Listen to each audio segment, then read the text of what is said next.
अफगानिस्तान में हालात अब भी नाजुक हैं। तसव्वुर नहीं किया गया था 11 रोज़ में अफगान हुकूमत गिर जाएगी। अफगानिस्तान में फोर्सेस में क़यादत और जज्बे की कमी की वजह से मसला हुआ। सरबराह अमरीकी फ़ौजी जनरल मार्क मिले न्यूज़ ब्रीफिंग में उनका ये कहना था कि अफगान सिक्योरिटी फोर्सेस के पास मुल्क के दिफा की सलाहियत थी।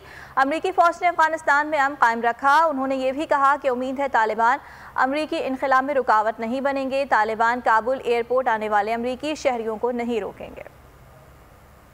Currently, the security situation at the airport is stable. However, there are threats, and we're closely monitoring those. At any moment, they could happen. We can identify them. If we identify them, we will take immediate military action without hesitation in accordance with our rules of engagement. And the Taliban and every other organization in that country knows it.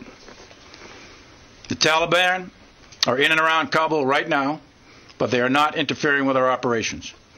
Through the State Department, the Taliban are facilitating the safe passage to the airport for American citizens.